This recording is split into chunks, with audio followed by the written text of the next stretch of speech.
Bill asked me to talk about Bill Clinton and his role in the recent election and in U.S. politics generally, because I'm working on a book about his post-presidency, which I think historians are going to come to regard as the most unusual post-presidency in American history. And I think it's worth discussing why he's come to have such an important role in our political life now. I've known Clinton since 1991. When I first saw him, someone called me and said, "You should go and see this guy, the governor of Arkansas, who's running for president." And he was known in the party then, but not that well known. And he came to New York. I knew George Stephanopoulos a little bit from his work on the Hill and in previous campaigns, and he was running Clinton's campaign. And I was working for Condé Nast, then I was working for Details, and I assigned the first profile of George Stephanopoulos, which means he owes me a lot of money now from his ABC gig. But anyway, George said, "Come and see him. He's going to give his talk at a townhouse in the Village to a group of gay activists," which I thought would be interesting, the governor of Arkansas, gay activists. And I went down there, and it was a hot night, and Clinton showed up 3 hours late. And this is the first floor of a townhouse in the Village filled with, more than 100 increasingly angry gay men, waiting and waiting and waiting. And Clinton finally showed up, his voice almost gone from talking all day, which is something he does all day. And he mounted a little staircase, and within 5 minutes, they were milling and sort of buzzing. The place was completely quiet. And within 5, 10, 15 minutes more, he had them clapping, cheering, and he had won them, even though he was actually telling them all the things that he would probably disagree with them about when he became president, which he was quite confident that he would do.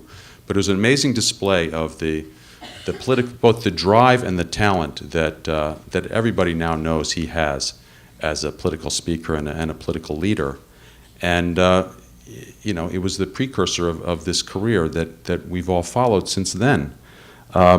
When he got into the White House, I was writing for the New York Observer and Salon.com, and I was one of the skeptics of Whitewater, the Whitewater scandals, and all the Clinton scandals that beset his presidency throughout the years that he was in the White House.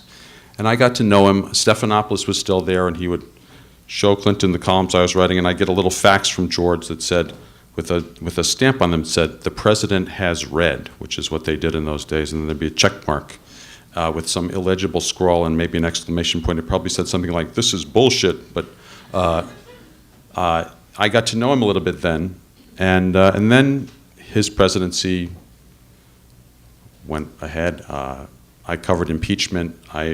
He left the White House under a very serious cloud, as I think everybody can remember, the Mark Rich scandal. And a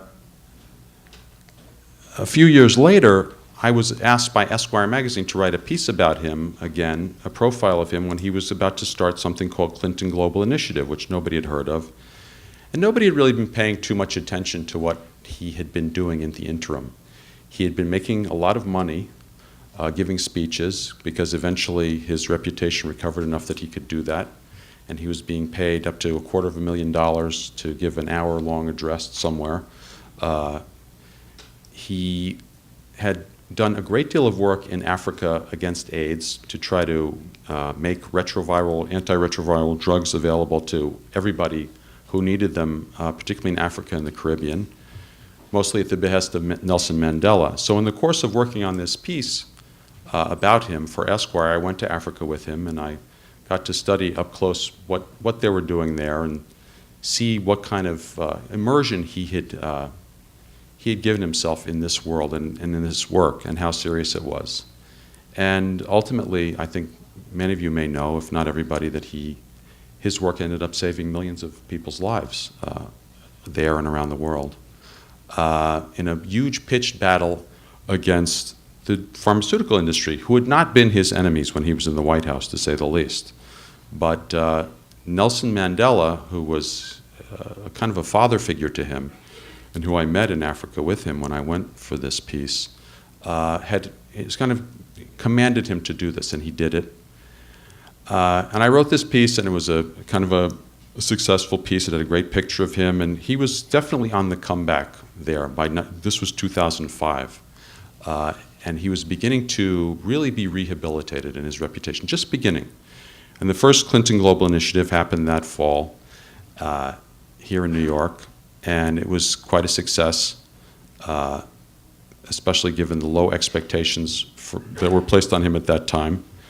But he had, at that point, decided that because it had worked, he was going to take on just a few things: poverty, climate change, development, all ethnic and religious conflict around the world, and eventually childhood obesity, small business development in Harlem, and a whole raft of things that the foundation and the Global Initiative has taken on over the years. It's now 7 years old, and it is probably the preeminent event of its kind. Now, given all of that, and the fact that he earned, I would say, well over $100 million in the last 10 years, he's out of debt. He likes to brag about being a millionaire, by the way, because he says it gives him credibility to urge that taxes be raised on the rich. So because he's wealthy now, he can say, you should raise taxes on people like me, which he did a lot this year. But at the same time then, he'd suffered a heart crisis in late 2004. Did not stop him 3 weeks after he got out of the hospital from going out on the hustings for John Kerry, who then turned around and supported Barack Obama instead of Hillary, but that's another whole story. And he was pushing 60 years old then. But the thing that's been consistent is that he has remained politically engaged in the most profound way in this as a Democrat. And it's an interesting tension that has existed between his philanthropic work, which is emphatically bipartisan, nonpartisan, open, ecumenical. He needs to raise huge amounts of money from corporate leaders to put on Clinton Global Initiative and do the programs that he's doing, negotiate with them, bring them in. They are almost all Republicans. I've met a lot of them traveling with him. It's the head of Dow Chemical, and it's the head of Goldman Sachs. It's this one and that one, and they all contribute money, and he has to assuage them and bring them into his camp, along with a lot of people who are Democrats, the leaders of nonprofits. So he has to be sort of, like Caesar's wife in that part of his life. But in the other part of his life, as everybody must have seen who watched the Democratic Convention, who has observed this campaign, that this is somebody who is passionately committed to the Democratic Party and to re-electing President Obama and many other candidates this year. Clinton did, I am told, I have the number here somewhere, he did 47 events for President Obama since the August, the convention period. 10 major fundraisers around the country, everywhere from New York to California, Florida. 37 other events, speeches in every godforsaken place in every big city in a swing state. In addition to which, he did 47 events for 57 events for other Democrats. So that's 104 things he did in this period.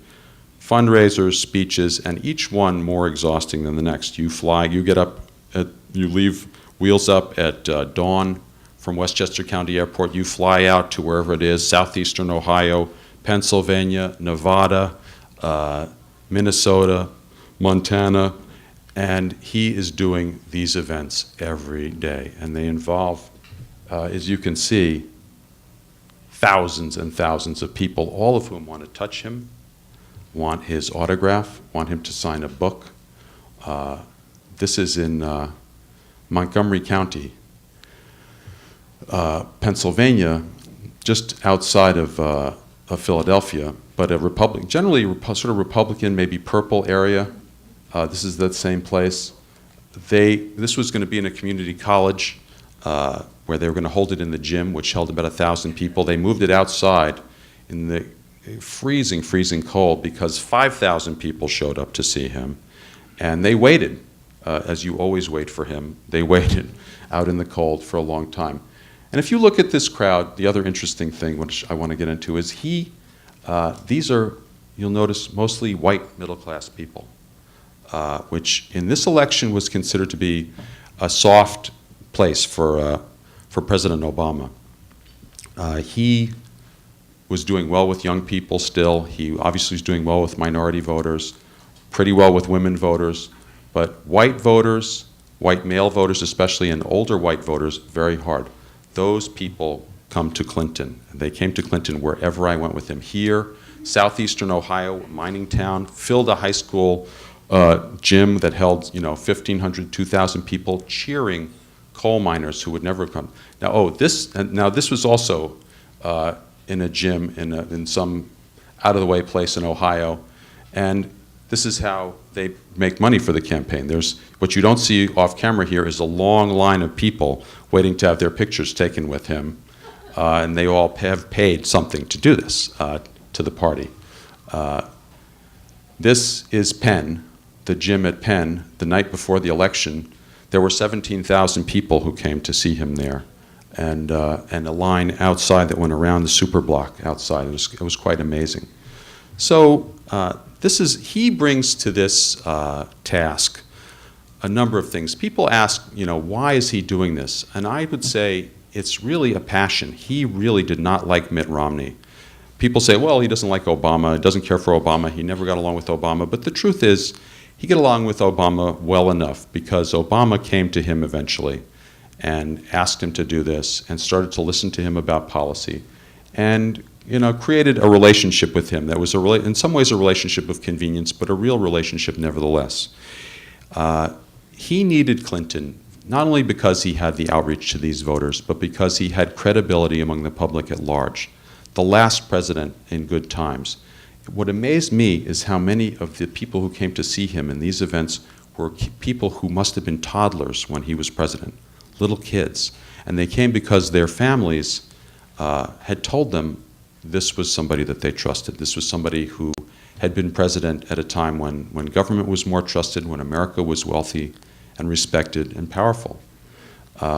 And as everybody knows who watched his speech, he laid before the public his own record as an endorsement of Obama's record and said, nobody could have dug us out of the hole that Obama found us in when he became president. Not me, not any of my predecessors, not anybody else who could have been president, and not Barack Obama, but he's made progress.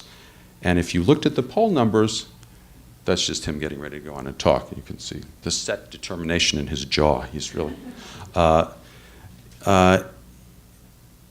he really thought that it would be bad for the country if Romney was president, and he wanted to tell people what he thought Obama could do, what he thought Obama had done. And the numbers showed after that speech that suddenly the right track, wrong track number, which is kind of the most critical number in an election like this, changed.